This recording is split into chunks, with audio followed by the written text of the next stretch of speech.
Hello friends, welcome back to Situ's kitchen. આજે આપણે બનાવીશું દાળ ચોખા પલાળવાની અને આથો લાવવાની ઝંઝટ વગર રવાના ઇન્સ્ટન્ટ ખાટા ઢોકળા બનાવવાની પરફેક્ટ રીત સાથે. તો ચાલો બનાવીએ. સૌથી પહેલાં ઢોકળા બનાવવા માટે 1 કપ જેટલો રવો લીધો છે. મોટા રવા આવે છે તે લીધો છે અને અડધો કપ જેટલો બેસન લીધું છે.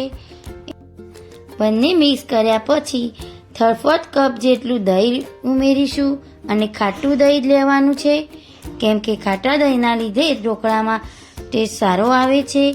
દહીં અને રવો મિક્સ થઈ જાય એટલે પાણી મિક્સ કરીશું. લમ્સ ના પડે એ રીતે મિક્સ કરવાનું. થોડું થોડું પાણી ઉમેરીને બેટર બનાવતા જવાનું. બહુ પતલું પણ નહીં અને બહુ થીક પણ નહીં, એવું બેટર બનાવીશું. બેટર પરફેક્ટ હોવું બહુ જરૂરી છે. તો તમે જોઈ શકો છો બિલકુલ લમ્સ નથી. આટલું બેટર બનાવવામાં મારે અડધા કપ પાણીની જરૂર પડી છે. રવો આપણો મોટો છે એટલે બેટરને 15 થી 20 મિનિટ પલળવા દઈશું. તો 20 મિનિટ થઈ ગઈ છે. તો હવે બેટરને સરસ પલળીને ફૂલી ગયું છે. તો હવે મસાલા કરી લઈએ. સ્વાદ મુજબ મીઠું, 2 પિંચ હિંગ, 1 પિંચ હળદર, 1 ટીસ્પૂન આદુ મરચાંની પેસ્ટ સારી રીતે મિક્સ કરી લઈશું. અને હળદર નાખીને સારી રીતે મિક્સ કરવું, નહીં તો સરખું મિક્સ નહીં થાય. તો પાછળથી સોડા કે ઈનો એડ કરીએ ત્યારે ઢોકળા બને ત્યારે અંદર લાલ સ્પોટ આવી જશે.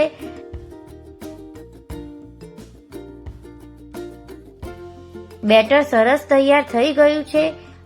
1 ટીસ્પૂન તેલ ઉમેરી દઈશું. તેલ ઉમેરવાથી આપણા ઢોકળા સોફ્ટ બને છે. સારી રીતે હાથથી મિક્સ કરી લઈશું.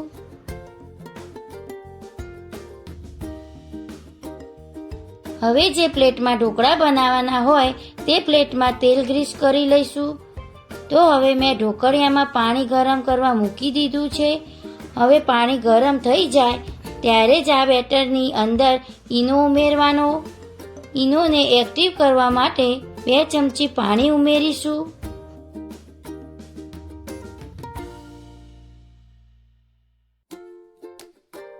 અને સરસ રીતે મિક્સ કરી લઈએ. ઈનો એડ કર્યા પછી બેટરને રાખી નહીં મૂકવાનું, નહીં તો ઢોકળા ફૂલશે નહીં. ઈનો હવે સરસ મિક્સ થઈ ગયો છે. હવે આપણે બેટરને પ્લેટમાં લઈ લઈએ. ઉપરથી લાલ મરચું સ્પ્રિંકલ કરી લઈશું.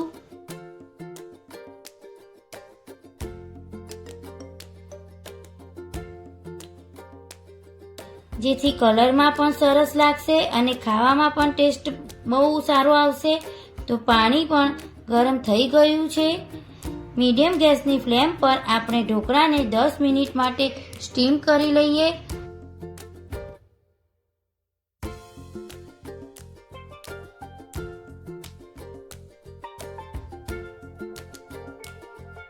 દસ મિનિટ થઈ ગઈ છે.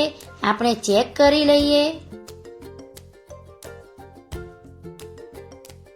આપણા ઢોકળા એકદમ સરસ ફૂલ્યા છે અને છરીથી ચેક કરી લઈએ તો છરી ક્લિયર નીકળી છે. ગેસની ફ્લેમ આપણે બંધ કરી લઈએ. ઢોકળા પણ આપણે થોડું તેલ લગાવી લઈએ જેથી ખાતી વખતે બિલકુલ કોરા ના લાગે. તેલ નહીં લગાવો તો ઢોકળા ડ્રાય થઈ જશે તો ખાવામાં મજા નહીં આવે. હવે આપણે ઢોકળાની પ્લેટને બહાર કાઢી લઈએ.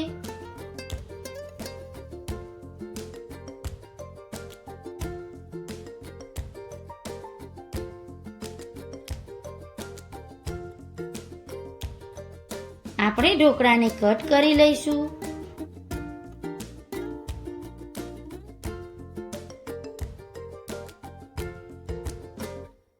તો તમે જોઈ શકો છો સરસ જાળી પડી છે અને એકદમ સોફ્ટ ઢોકળા તૈયાર થયા છે. તો તૈયાર છે આપણા ઢોકળા.